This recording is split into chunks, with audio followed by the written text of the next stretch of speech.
Chapitre 71. Jésus, dans la maison de Marie d'Alphée, fait la paix avec le cousin Simon. Le soir descend au milieu d'un rouge crépuscule qui, comme un feu qui s'éteint, devient toujours plus sombre jusqu'à prendre une couleur rubis-violet. Une teinte splendide, rare, colore le couchant et s'estompe lentement jusqu'à s'évanouir dans le cobalt sombre du ciel, là où l'Orient s'avance de plus en plus avec ses étoiles et le croissant de la lune qui arrive déjà à son second quartier. Les agriculteurs se hâtent de regagner leur logis où les foyers allumés répandent dans l'air des volutes de fumée au-dessus des basses maisons de Nazareth. Jésus va arriver en ville et, contrairement à ce que voudraient les autres, veut que personne n'aille prévenir la mère. « Il n'arrivera rien. Pourquoi l'inquiéter d'avance ?» dit-il. Le voilà déjà au milieu des maisons. Quelques saluts, quelques chuchotements par derrière, quelques grossiers haussements d'épaules et quelques portes qui claquent quand passe le groupe des apôtres. La mimique de Pierre est un vrai poème, mais les autres aussi sont un peu inquiets. Les fils d'Alphée semblent deux condamnés. Ils avancent tête basse aux côtés de Jésus, mais en observant tout et de temps à autre, ils échangent des regards effrayés, pleins d'appréhension pour Jésus. Jésus, comme si rien n'était, répond au salut avec son ordinaire amabilité et se penche pour caresser les enfants qui, dans leur simplicité, ne prennent pas parti pour celui-ci ou celui-là et sont toujours amis de leur Jésus, toujours si affectueux avec eux. L'un d'eux, un bout de petit homme gros et gras qui peut bien avoir au maximum 4 ans, court à sa rencontre en lâchant la robe maternelle. Il lui tend ses petits bras en disant « Prends-moi !» Lorsque Jésus le prend pour le contenter, il le baise de sa bouche toute barbouillée par une figue qu'il suce, et puis il pousse son amour jusqu'à offrir à Jésus un morceau de figue en disant « Prends, c'est bon !» Jésus accepte son cadeau et rit de recevoir la béquée de cet homme en herbe. Isaac, chargé de brocs, arrive de la fontaine. Il voit Jésus, pose les brocs et s'écrie « Ô mon Seigneur !» en courant à sa rencontre. « Ta mère est retournée maintenant à la maison. Elle était chez sa belle-sœur. Mais as-tu reçu la lettre ?» demande-t-il. « C'est pour cela que je suis ici. Ne dis rien à la maman pour l'instant. Je vais d'abord à la maison d'Alphée. » Isaac, prudent, dit simplement « Je t'obéirai. » Il prend ses amphores et va à sa maison. « Maintenant, nous allons nous y rendre. Vous, mes amis, nous attendrez ici. Je resterai peu de temps. » Pierre dit « Non, bien sûr, nous n'entrerons pas dans la maison en deuil. Mais nous attendrons là, au dehors, n'est-ce pas ?» Pierre a raison. Nous resterons dans la rue, mais pas loin de toi. Jésus cède à la volonté générale, mais il sourit et dit « Ils ne me feront rien. Croyez-le, ils ne sont pas méchants, ils ne sont que humainement passionnés. Allons. » Les voilà sur le chemin de la maison, les voilà sur le seuil du jardin. Jésus, le premier. Derrière lui, Jude et Jacques. Voici Jésus sur le seuil de la cuisine. Là, près du foyer, se trouve Marie d'Alphée qui fait la cuisine et pleure. Dans un coin, Simon et Joseph avec d'autres hommes qui sont assis en cercle. Parmi les hommes, Alphée de Sarah. Ils sont là, muets comme autant de statues. Est-ce là une habitude ? Je ne sais. Paix à cette maison et paix à l'esprit qui l'a quittée. La veuve pousse un cri et instinctivement repousserait Jésus. Elle se met entre lui et les autres. Simon et Joseph se lèvent, sombres et interdits. Mais Jésus ne montre pas qu'il s'aperçoit de leur attitude hostile. Il va vers les deux hommes. Simon a déjà 50 ans et peut-être plus à en juger sur sa mine. Il leur tend les mains dans un geste d'affectueuse invitation. Les deux sont plus que jamais interdits, mais ils n'osent faire un acte de vilainie. Alphée de Sarah tremble et souffre visiblement. Les autres hommes ont une attitude fermée, attendant ce qui va se passer. Simon, toi chef de famille désormais, pourquoi ne m'accueilles-tu pas? Je viens pleurer avec toi. Combien j'aurais voulu être avec vous à l'heure du deuil. Ce n'est pas ma faute si j'étais éloigné. Tu es juste, Simon, et tu dois le dire. L'homme reste debout, toujours réservé. Et toi, Joseph, ô nom qui m'est si cher, pourquoi n'accueilles-tu pas mon baiser? Vous ne me permettez pas de pleurer avec vous? La mort est un lien qui resserre les vraies affections, et nous nous aimions. Pourquoi maintenant doit-il y avoir désunion? Joseph répond durement. C'est à cause de toi que notre père est mort torturé. Et Simon, tu aurais dû rester. Tu savais qu'il était mourant. Pourquoi n'es-tu pas resté? Il te voulait. Je n'aurais pu faire pour lui plus que je n'avais déjà fait, vous le savez bien. Simon plus juste dit, c'est vrai, je sais que tu es venu et qu'il t'a chassé, mais c'était un malade et un affligé. Je le sais, et je l'ai dit à ta mère et à tes frères. Je n'ai pas de rancune, car je comprends son cœur. Mais au-dessus de tout, il y a Dieu, et Dieu voulait cette souffrance pour tous. Pour moi, croyez-le, j'en ai souffert comme si on m'avait arraché un lambeau de chair vivante. Pour votre Père, qui dans cette peine a compris une grande vérité qui pendant toute sa vie lui était restée cachée. Pour vous, qui par cette souffrance avez la possibilité de faire un sacrifice plus salutaire que l'immolation d'un jeune taureau. Et pour Jacques et Jude, qui maintenant sont des hommes aussi formés que toi, ô mon Simon, car ils l'ont bien payé par tant de souffrances. Elle les a moulus comme la pierre meulière, elle les a rendus adultes, et ils sont arrivés à l'âge parfait aux yeux de Dieu. Joseph réplique durement. Quelle vérité a vu le Père? Une seule, que son sang, à sa dernière heure, lui a été hostile. Non, au-dessus du sang, il y a l'esprit.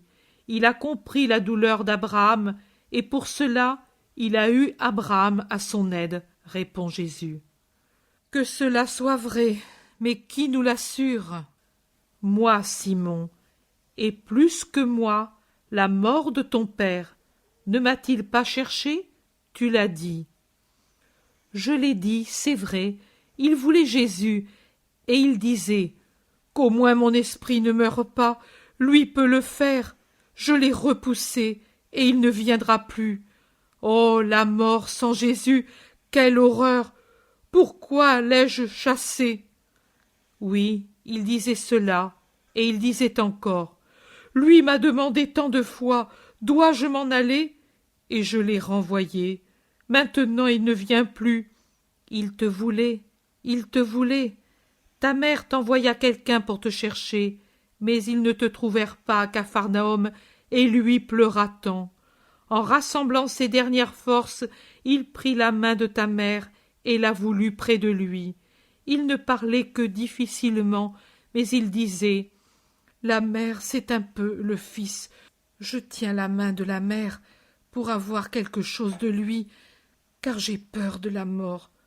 Mon pauvre père, mon pauvre père, mon pauvre père. » Il y a ensuite une scène orientale de cris et de gestes de douleur à laquelle tous prennent part, même Jacques et Jude qui ont osé entrer.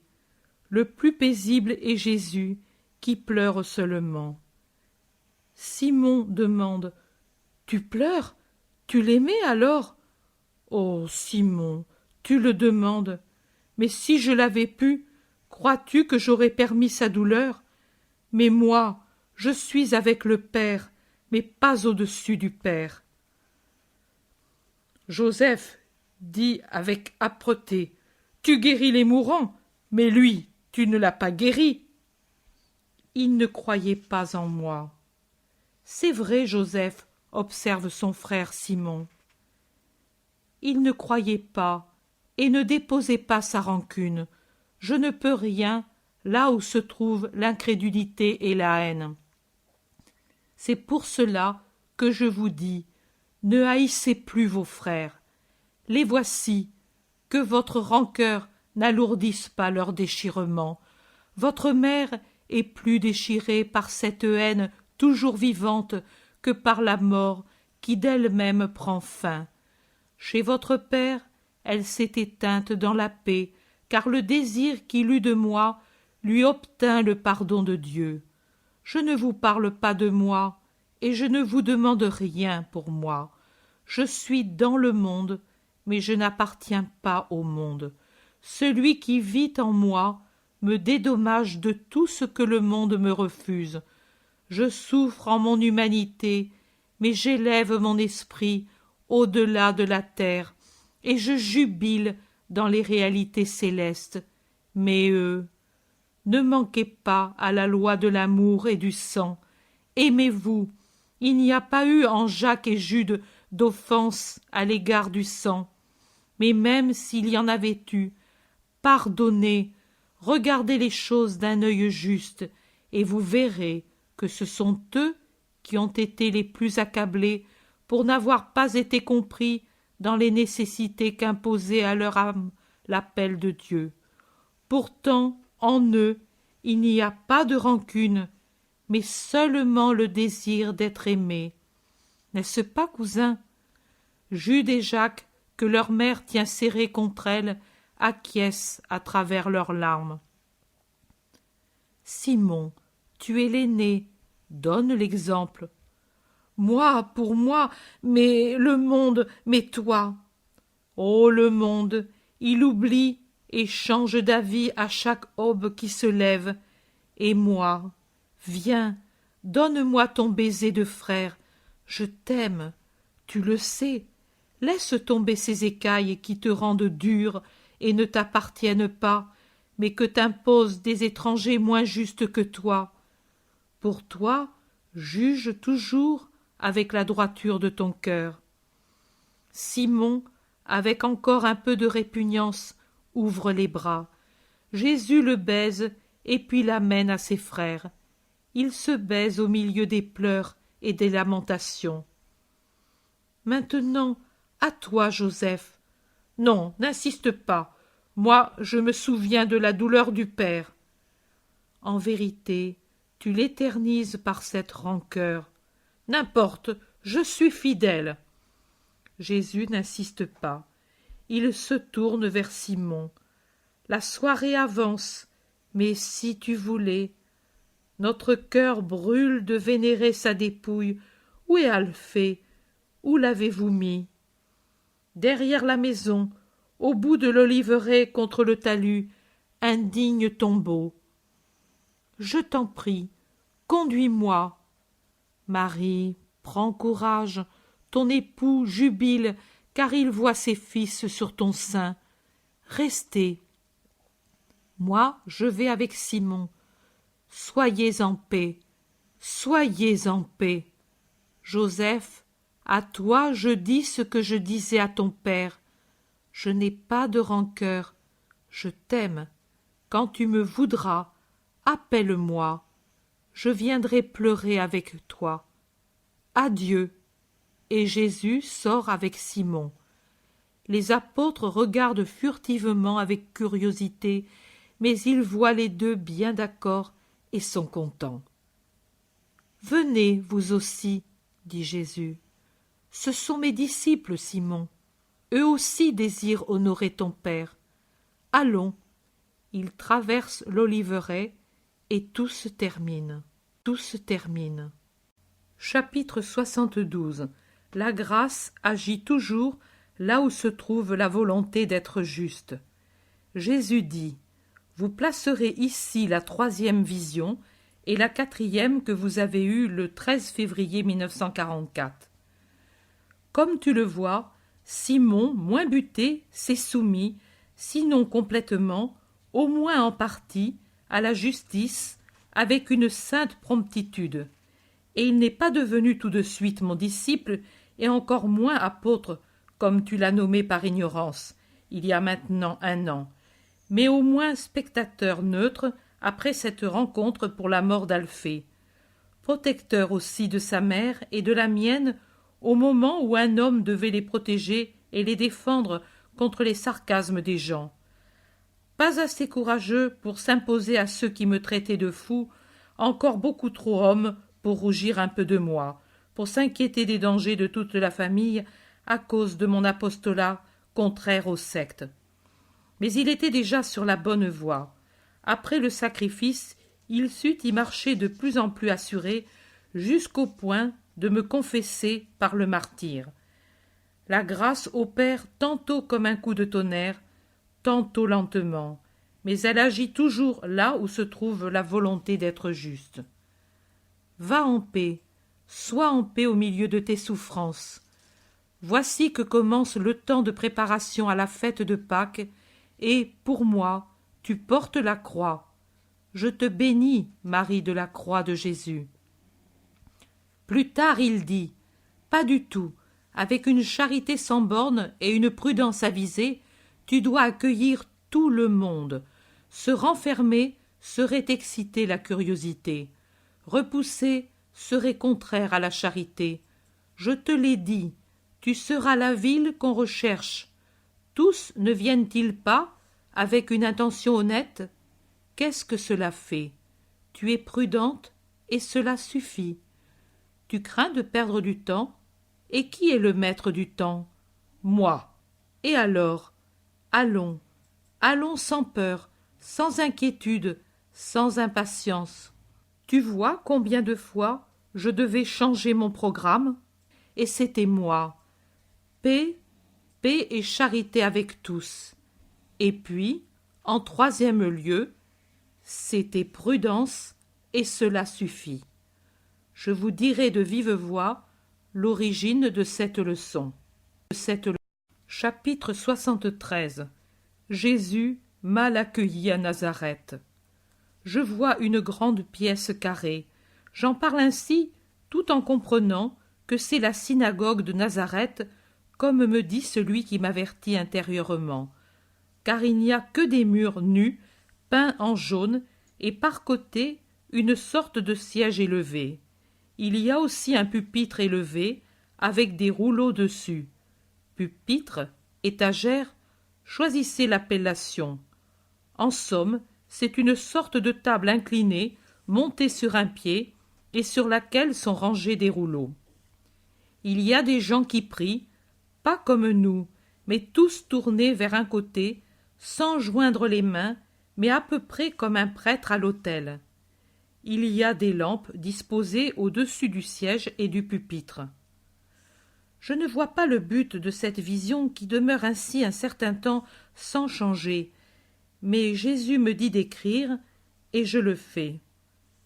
Je me trouve de nouveau dans la synagogue de Nazareth. Maintenant le rabbin lit. J'entends sa voix monotone et nasillarde, mais je ne comprends pas les paroles qu'il prononce dans une langue qui m'est inconnue.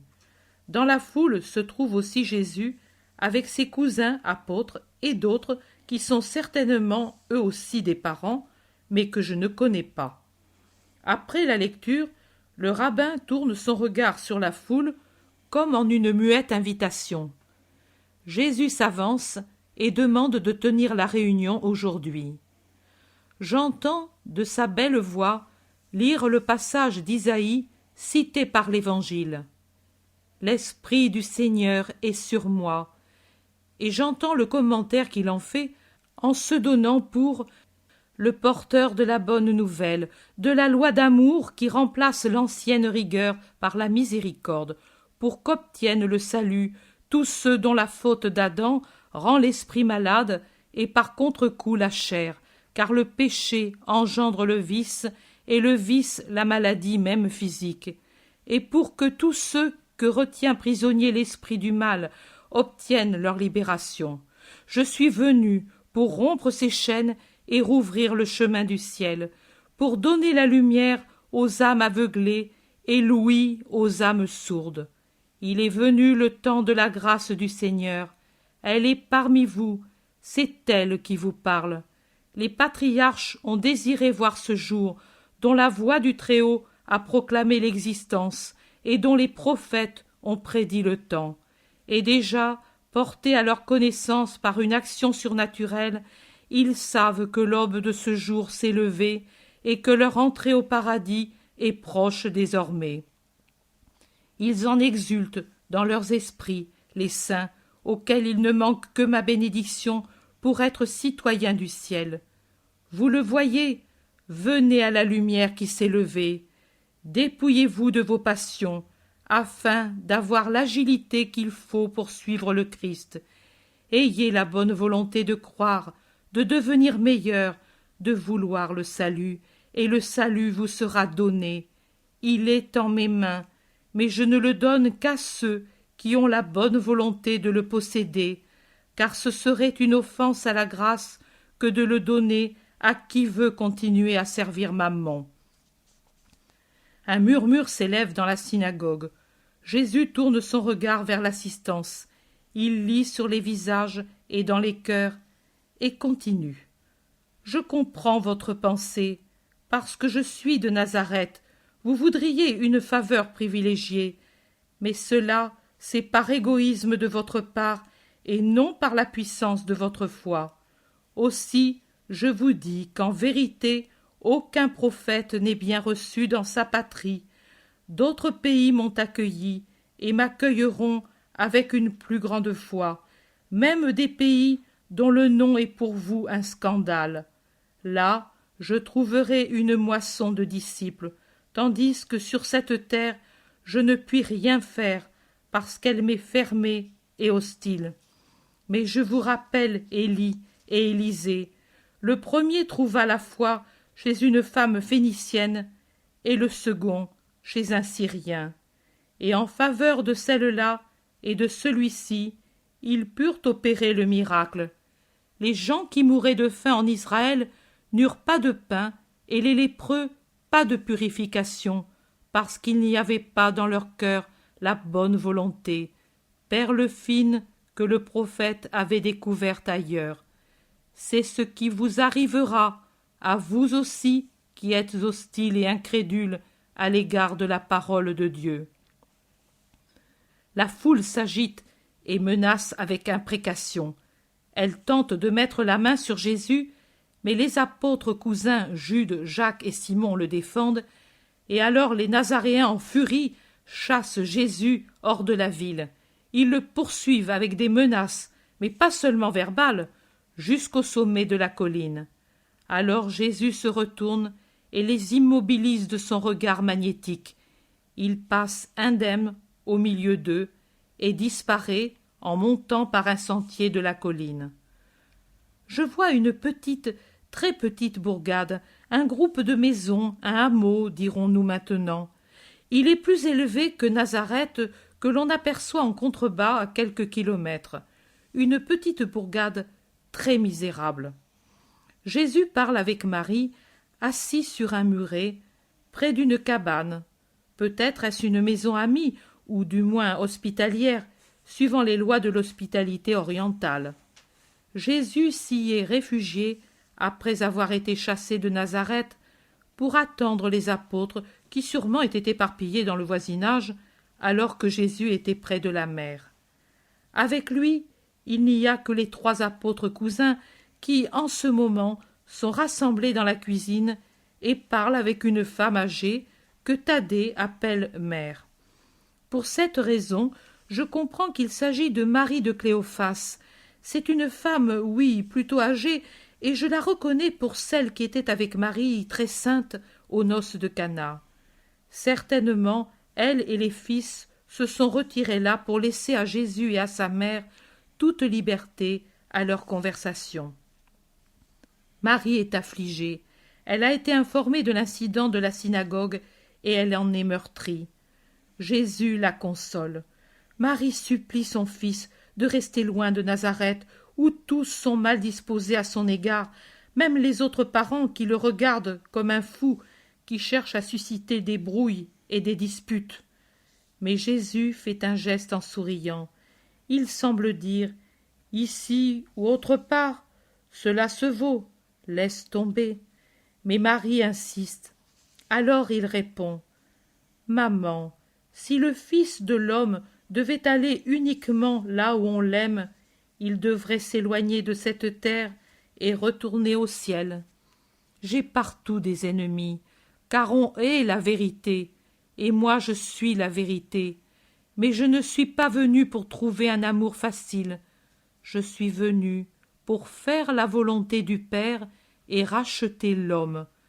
L'amour, tu l'es, maman. Tu es mon amour qui compense pour moi tout le reste. Toi et ce petit troupeau qui chaque jour s'accroît de quelques brebis que j'arrache au loup des passions et que j'amène au bercail de Dieu. Pour le reste, c'est le devoir. Je suis venu accomplir ce devoir, et je dois l'accomplir jusqu'à me briser contre leur cœur de pierre réfractaire au bien.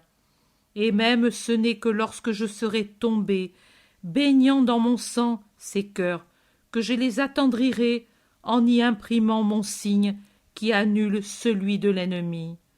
Maman, c'est pour cela que je suis descendu du ciel, je ne puis qu'en désirer l'accomplissement. Ô fils, mon fils! Marie a la voix déchirée. Jésus la caresse. Je remarque que Marie a sur la tête son manteau aussi, en plus du voile. Elle est plus que jamais voilée, comme une prêtresse. Je serai absent quelque temps pour te faire plaisir. Quand je serai dans le voisinage, je te ferai prévenir. Marie répond: envoie Jean, il me semble un peu te voir quand je le vois. Sa mère aussi est pleine d'égards pour moi et pour toi. Elle espère, il est vrai, une place privilégiée pour ses fils. C'est une femme et c'est une maman, Jésus, il faut l'excuser. Elle t'en parlera aussi à toi, mais elle t'est sincèrement dévouée. Quand elle sera libérée de l'humanité qui fermente en elle, comme en ses fils, comme chez les autres, comme chez tous, mon fils, elle sera grande dans la foi. Il est douloureux que tous attendent de toi un bien humain, un bien qui, s'il n'est pas humain, est égoïste. Mais le péché est en eux, avec sa concupiscence.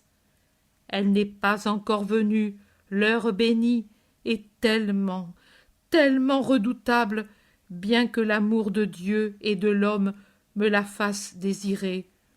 Où tu annuleras le péché. Ô cette heure, comme il tremble le cœur de ta maman pour cette heure. Que te feront-ils, fils, fils rédempteur, dont les prophètes prédisent un tel martyre? N'y pense pas, maman. Dieu t'aidera à cette heure-là. Dieu nous aidera, moi et toi. Et après ce sera la paix.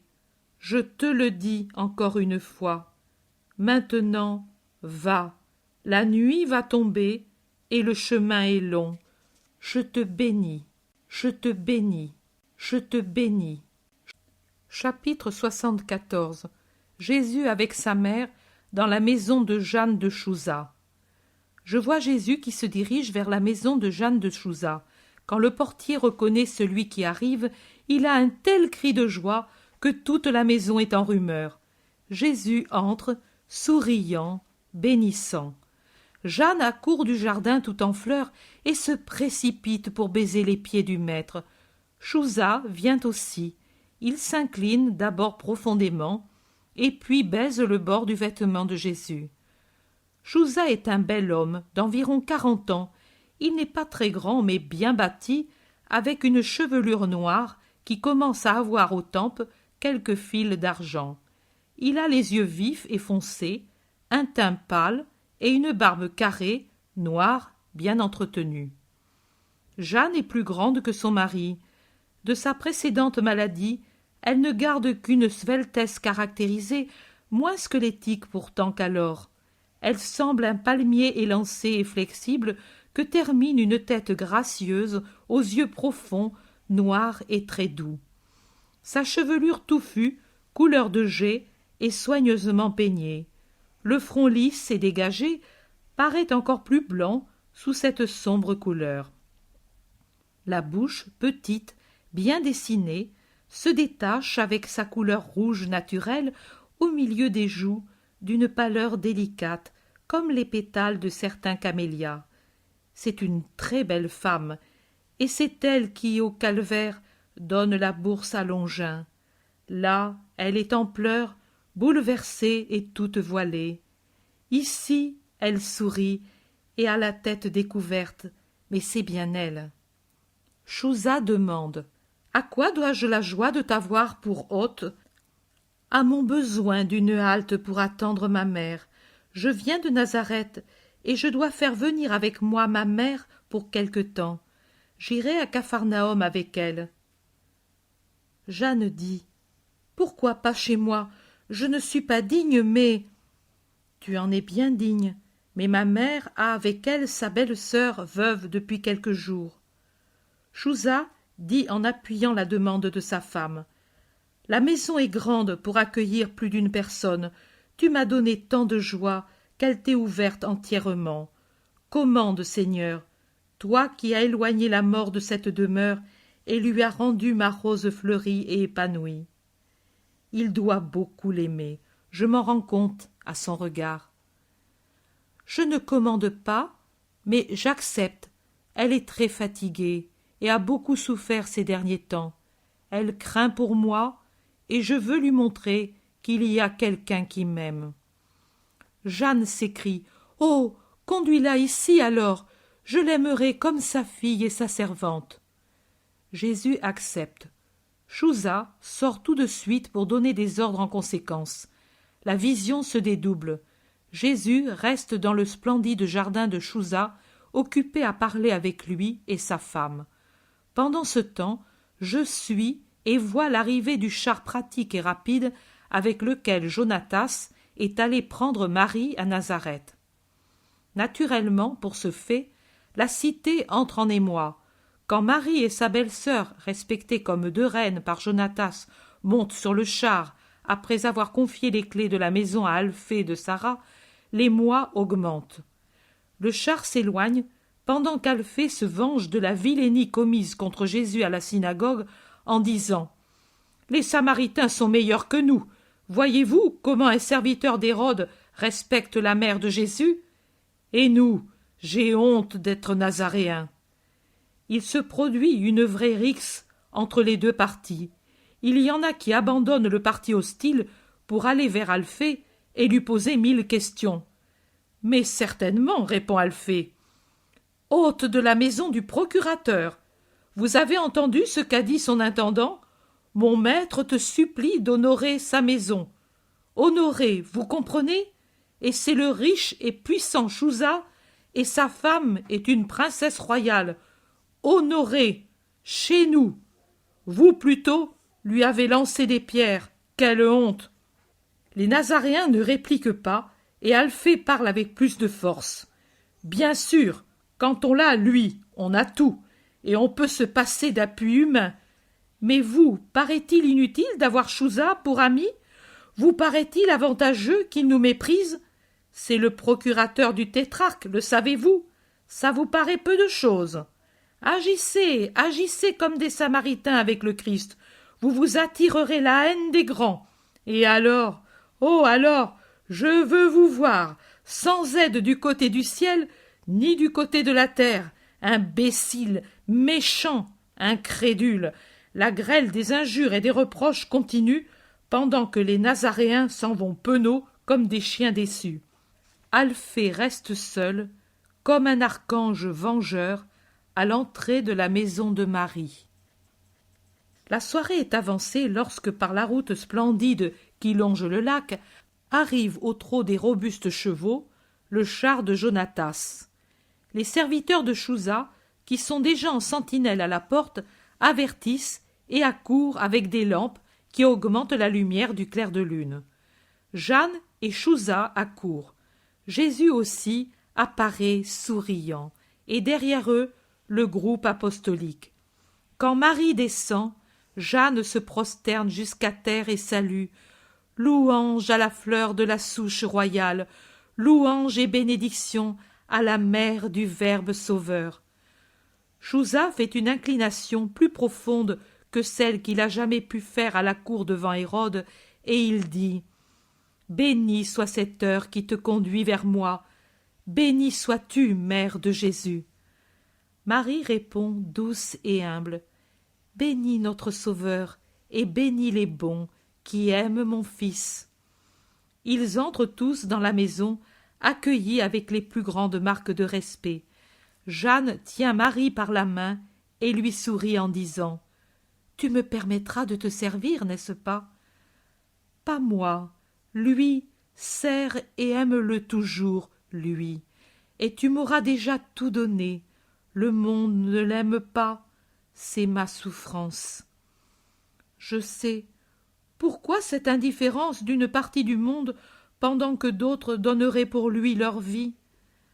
Parce qu'il est le signe de contradiction pour beaucoup, parce que lui est le feu qui purifie le métal.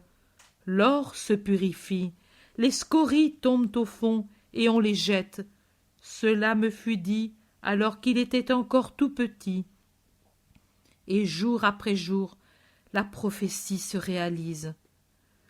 Ne pleure pas, Marie, nous l'aimerons et le défendrons, dit Jeanne pour la réconforter. Mais Marie continue à verser des larmes silencieuses que Jeanne est seule à voir dans le coin demi-obscur où elles sont assises.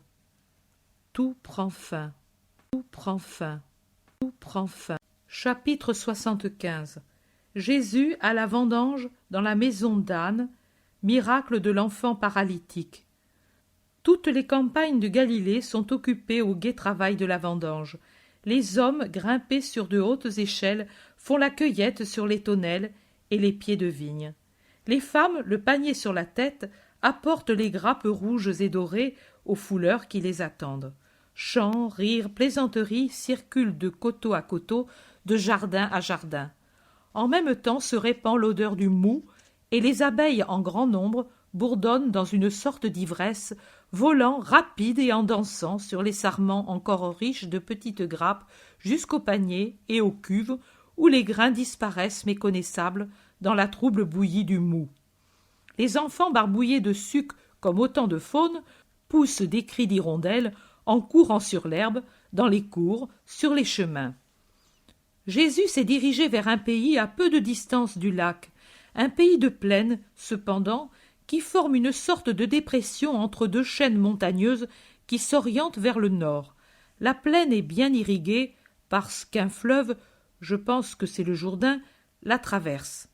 Jésus passe par la route principale et beaucoup le saluent au cri de « Rabbi, Rabbi !» Jésus passe et bénit. Avant d'arriver au pays, il y a une riche propriété et à l'entrée, un couple âgé attend le maître. « Entre, quand le travail va finir, tous se presseront pour t'écouter. Quelle joie tu apportes! Venant de toi, elle se répand comme la sève dans les sarments et devient un vin qui réjouit les cœurs. »« C'est ta mère ?» demande le maître de maison. « C'est elle. Je l'ai amenée parce que maintenant elle est dans la troupe de mes disciples, la dernière dans l'ordre de l'accueil, la première dans l'ordre de la fidélité. C'est l'apôtre. Elle m'a prêché dès avant ma naissance. Mère, viens. Un jour, c'était dans les premiers temps que j'évangélisais, cette mère m'empêcha de te regretter tant elle fut douce avec ton fils fatigué. Marie dit, que le Seigneur te donne sa grâce, femme compatissante. La femme, je possède la grâce parce que je possède le Messie et toi. Viens, la maison est fraîche et la lumière adoucie. Tu pourras te reposer. Tu dois être fatigué. Il n'y a pour moi d'autre lassitude que la haine du monde. Mais le suivre et l'entendre, ça a été mon désir depuis ma plus lointaine enfance. La femme. Tu savais que tu serais la mère du Messie? Oh non, mais j'espérais vivre assez pour pouvoir l'entendre et le servir. La dernière des évangélisées, mais fidèle, oh fidèle. Tu l'entends et tu le sers, et pour cette joie, tu as été la première. Je suis mère, moi aussi, et j'ai des fils qui sont sages. Quand je les entends parler, mon cœur bat de fierté. Et toi, qu'éprouves-tu quand tu l'entends? Marie répond, une suave extase. Je me perds dans mon néant, et la bonté, qui n'est autre que lui-même, me soulève également avec lui. Je vois alors, dans un simple regard, la vérité éternelle, et elle se fait la chair et le sang de mon esprit. Béni soit ton cœur, il est pur, et pour cette raison il comprend le Verbe.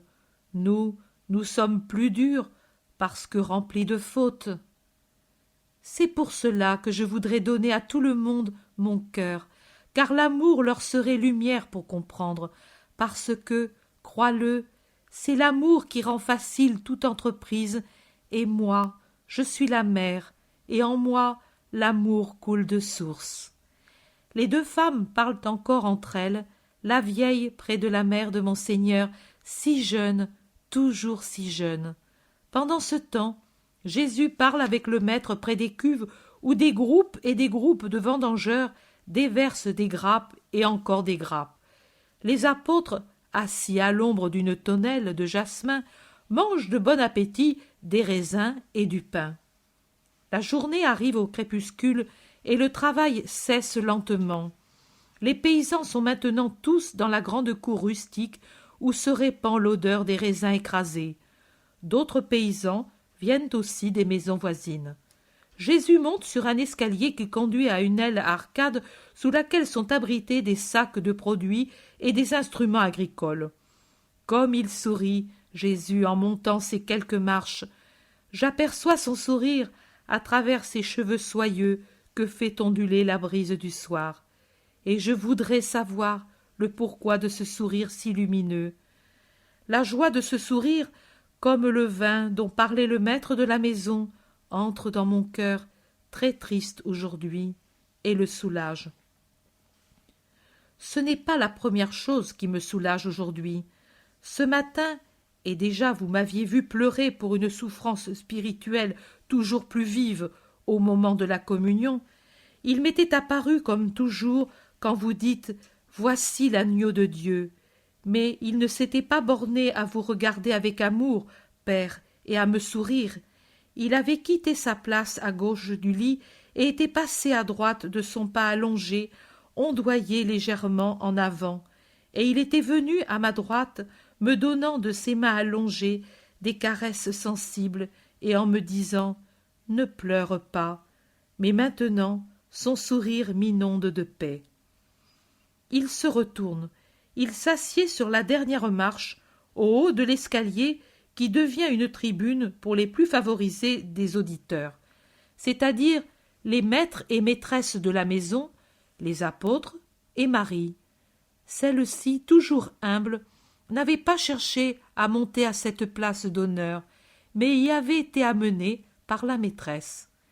Elle est assise exactement sur la marche au-dessous de Jésus, de sorte que sa tête blonde est au niveau des genoux du Fils, et, assise de côté, elle peut regarder sa figure de son regard de colombe énamourée. Le doux profil de Marie se détache, clair comme sur un marbre, sur le mur sombre du rustique bâtiment. Plus bas se trouvent les apôtres et les propriétaires. Dans la cour, tous les paysans, les uns debout, d'autres assis par terre, d'autres grimpés sur les cuves et les figuiers qui sont aux quatre coins de la cour.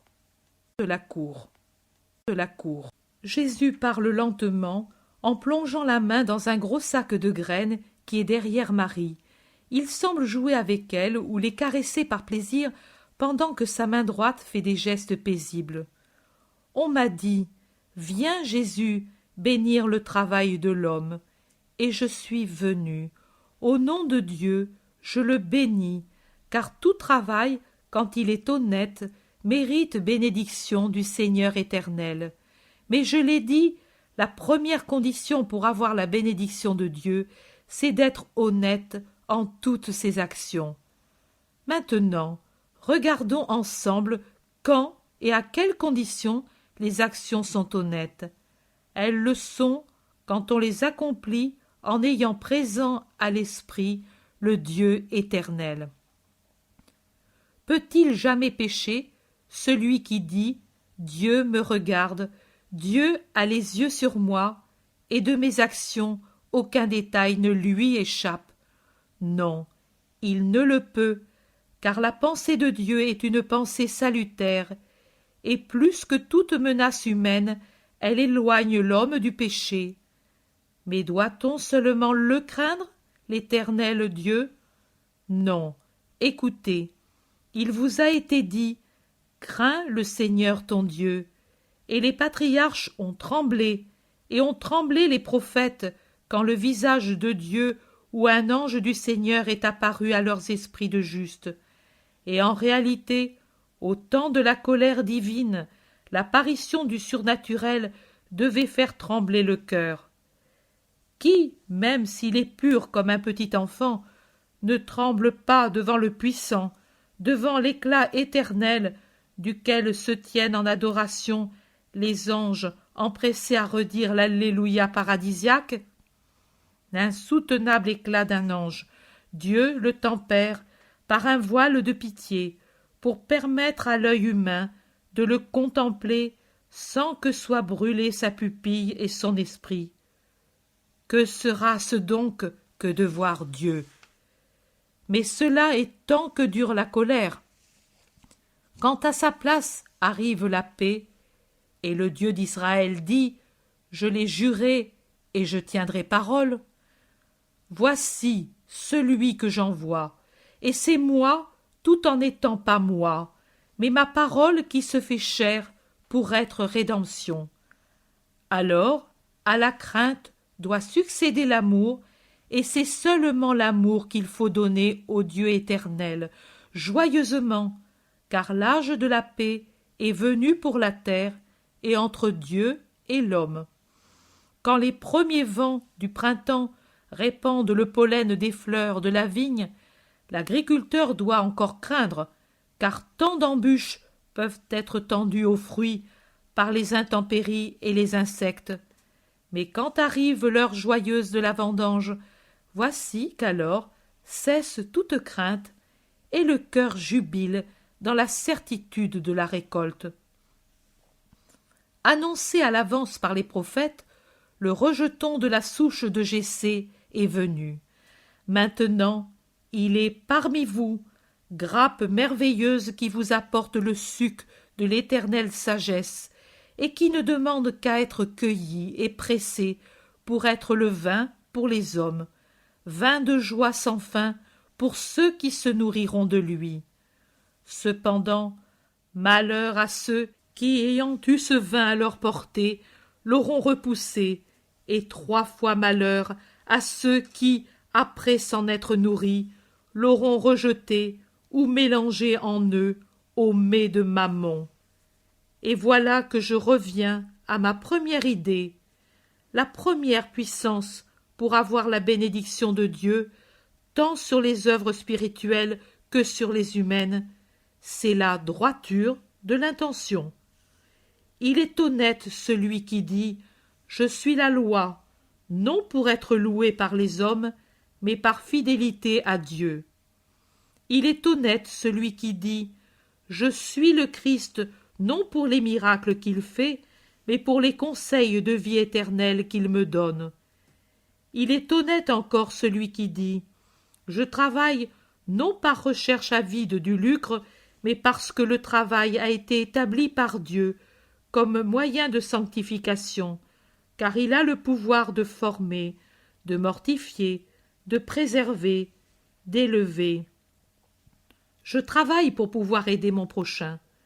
Je travaille pour faire resplendir les prodiges de Dieu qui d'un grain minuscule fait une touffe d'épis, d'une semence de raisin une grande vigne, d'un noyau un arbre, et de moi, homme, pauvre rien, tiré du néant par son vouloir, fait son aide dans l'œuvre infatigable de perpétuer les blés, les vignes et les fruits, ainsi que peupler la terre des hommes.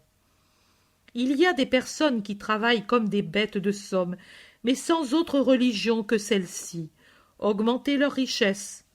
Meurt-il à leur côté, le compagnon plus dépourvu de privations et d'épuisement? Les fils de ce misérable meurent-ils de faim? Qu'importe à celui qui ne pense qu'à accumuler des richesses?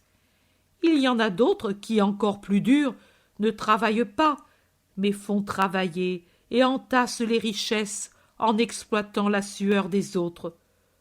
D'autres encore qui dilapident ce que par cupidité ils tirent des fatigues d'autrui. En vérité, pour ceux-ci, ce n'est pas un travail honnête. Et ne dites pas « Et pourtant Dieu les protège ». Non, il ne les protège pas. C'est pour eux, aujourd'hui, une heure de triomphe, mais ils seront bientôt frappés par la sévérité de Dieu. Et en ce temps, ou dans l'éternité, il leur rappellera le précepte. Je suis le Seigneur ton Dieu. Aime-moi par-dessus toutes choses, et aime le prochain comme toi-même. Oh, alors, si ces paroles résonnent dans l'éternité, elles seront plus redoutables que les foudres du Sinaï. Nombreuses, trop nombreuses sont les paroles que l'on vous dit. Moi, je ne vous dis que celles-ci. Aimez Dieu, aimez le prochain.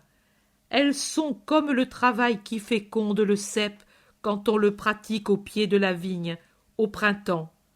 L'amour de Dieu et du prochain, c'est comme la herse qui nettoie le sol des herbes nuisibles de l'égoïsme et des mauvaises passions. C'est comme la pioche qui creuse un cercle autour du pied de vigne pour l'isoler des herbes parasites et le nourrir avec les eaux fraîches de l'arrosage. C'est comme la serpette qui supprime les pousses superflues pour condenser la sève et la diriger là où doit se former le fruit. C'est le lacet qui serre la plante contre le tuteur solide qui la soutient. Et enfin, c'est le soleil qui fait mûrir les fruits de la bonne volonté et en fait des fruits de vie éternelle. Maintenant, vous êtes joyeux, parce que l'année a été bonne, les moissons riches et la vendange abondante. Mais en vérité, je vous dis que cette joie que vous éprouvez est moins qu'un grain de sable en comparaison de la joie sans mesure que vous aurez quand le Père éternel vous dira « Venez, mes sarments féconds, greffés sur la vraie vigne. Vous vous êtes prêtés à toutes les opérations, même quand elles étaient pénibles, pour donner beaucoup de fruits. Et maintenant, venez à moi, riches des doux sucs de l'amour envers moi et le prochain. Épanouissez-vous dans mes jardins pour l'éternité entière. Tournez-vous vers cette joie éternelle. Attachez-vous fidèlement à la poursuite de ce bien. Avec reconnaissance, bénissez l'Éternel qui vous aide à l'atteindre. Bénissez-le pour la grâce de sa parole. Bénissez-le pour la grâce d'une bonne récolte. Aimez le Seigneur en reconnaissant ses bienfaits et soyez sans crainte. Dieu donne le sang pour un à qui l'aime. Jésus aurait fini, mais tous se mettent à crier « Béni, béni, ta bénédiction sur nous !»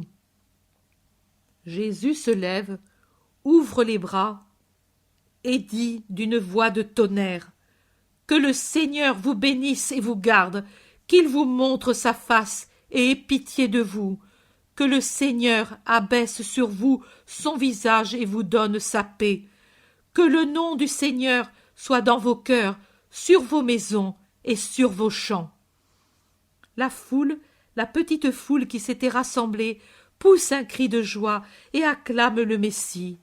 Mais après, elle se tait et s'ouvre pour laisser passer une mère qui a sur les bras un garçon d'environ 10 ans, paralytique. Au bas de l'escalier, elle le présente comme pour l'offrir à Jésus. Le maître de maison explique « C'est une de mes servantes. Son garçon est tombé l'an dernier du haut de la terrasse et s'est abîmé les reins. Toute sa vie, il lui faudra rester couché sur le dos. La maîtresse ajoute: Elle a espéré en toi tous ces derniers mois. Dis-lui qu'elle vienne à moi. Mais la pauvre femme est tellement émue qu'il semble que c'est elle qui est paralysée. Elle tremble de tous ses membres et s'empêtre dans son long vêtement en montant les hautes marches avec son fils sur les bras. Marie s'est levée compatissante et descend à sa rencontre. « Viens, ne crains pas, mon fils t'aime. Donne-moi ta créature, tu monteras plus facilement. Viens, ma fille, je suis mère moi aussi. » Et elle lui prend l'enfant, auquel elle sourit doucement, en montant avec la charge pitoyable qu'elle porte sur ses bras. Marie est maintenant devant Jésus. Elle s'agenouille et dit: « Fils, pour cette mère. » Rien d'autre. Jésus ne pose pas non plus son habituelle question: « Que veux-tu que je te fasse? Crois-tu que je puisse le faire ?» Non, il sourit et dit: « Femme, viens ici. » La femme va juste à côté de Marie. Jésus lui met une main sur la tête et dit simplement: « Sois contente. » Et il n'a pas achevé la parole que l'enfant qui reposait lourdement sur les bras de Marie, avec les jambes inertes, s'assied brusquement et avec un cri joyeux: « Maman !» court se réfugier sur le sein maternel. Les hosannas semblent vouloir pénétrer dans le ciel que rougit le crépuscule. La femme, avec son fils serré contre son cœur, ne sait que dire et lui demande: « que dois-je faire pour te dire que je suis heureuse ?» Et Jésus lui dit, en la caressant encore: « Être bonne, aimer Dieu et ton prochain, et élever ton fils dans cet amour. » Mais la femme n'est pas encore contente, elle voudrait, et finit par demander: « Un baiser de toi et de ta mère à mon petit. » Jésus se penche et le baise, et Marie aussi, et pendant que la femme s'éloigne radieuse au milieu des acclamations d'un cortège d'amis acclamants, Jésus explique à la maîtresse: « Il n'en fallait pas plus, lui était dans les bras de ma mère, même sans qu'elle parle, je l'aurais guérie.